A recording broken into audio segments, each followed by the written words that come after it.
How Islam began in under 10 minutes. Not a problem. We've started. Okay, so travel back in time with me to a land far, far away and long, long ago. Mecca and Arabia, about the year 570. Mecca is important for two reasons. One, the Kaaba is there, an ancient temple built to worship God. And two, Muhammad, peace be upon him, was born in Mecca.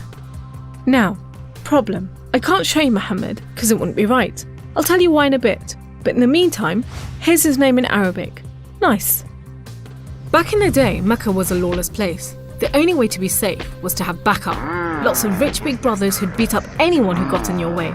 So the place was ruled by the most powerful families who could do pretty much what they wanted. And religion didn't help.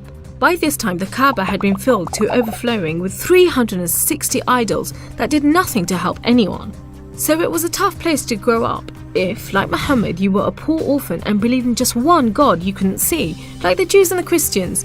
He called him Allah, the God, in Arabic there. Muhammad's dad died before he was even born, and his mum died when he was just 6.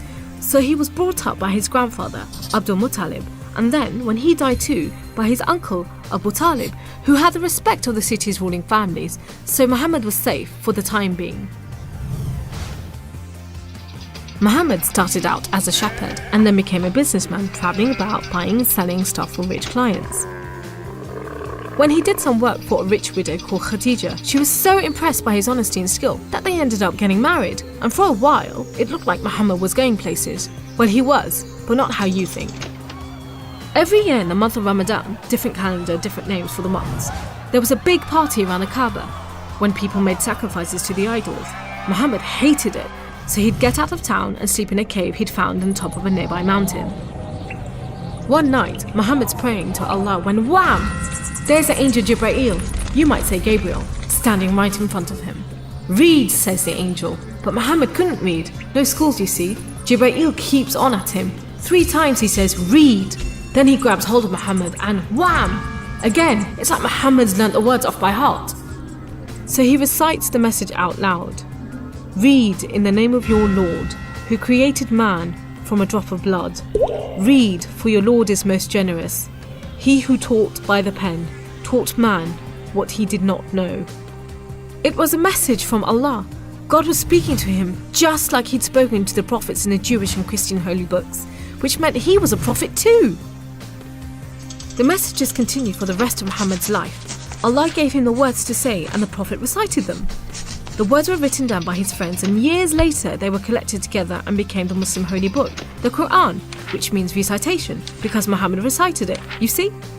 Anyway, that was much later, so back to the night of power. Muhammad tells his family, then his friends, and eventually everyone about Allah, that he's the one and only God, that he wants everyone to be treated fairly, and long story short, it didn't go down well with the ruling families of Mecca, who liked things just the way they were, thank you very much. You see, Islam means obedience to Allah, and Muslim means someone who obeys Allah, and the ruling families didn't want anyone obeying anyone else but them. So the people who believed in Muhammad's message, the Muslims, were given a hard time. Some were even tortured and killed. A few of them managed to escape to Abyssinia, Ethiopia. But most were stuck in Mecca. Muhammad also had to cope with the death of his wife, and then just a few weeks later, his uncle too. Feeling very down, he went to the Kaaba to pray to Allah one night. Then, the weirdest thing happened. Jibreel turns up, sits him on a winged horse called Al-Buraq and flies him all the way from Mecca to Jerusalem.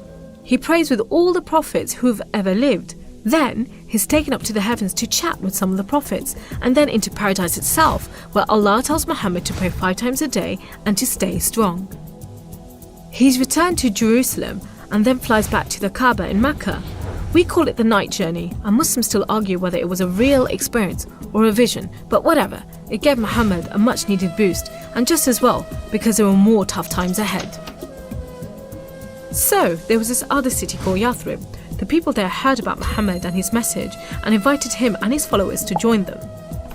A few at a time, the Muslims left Mecca and made a dangerous journey across the desert to Yathrib. It's known as a hijra, which means migration, like birds do. Muhammad and a few of his friends stayed in Mecca until everyone had got away and then made plans for their own escape.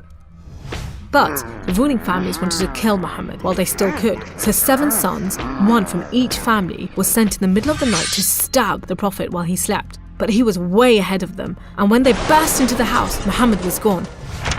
Trackers were sent out to hunt him down.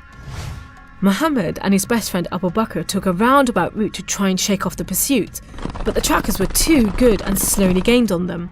So Muhammad and Abu Bakr hid in a cave and prayed that no one found them. The trackers found the cave all right, but they didn't bother going in to search.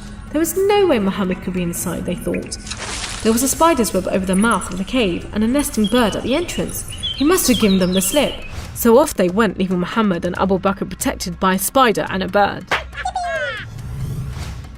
Muhammad made it safely to Yathrib, which was renamed Medina al-Nabi, the city of the Prophet, but most people just call it Medina. But Muhammad's worries weren't over yet. There were 3 big battles between the Muslims and the Meccans. First, the Battle of Badr, when Muhammad and just 313 men faced 1,000 Meccan soldiers. Miraculously, the Muslims won. Then there was the Battle of Uhud, which didn't go so well. Some of Muhammad's men disobeyed his orders and ran off during the battle to raid the Meccans' camp, and so the Muslims were outmaneuvered.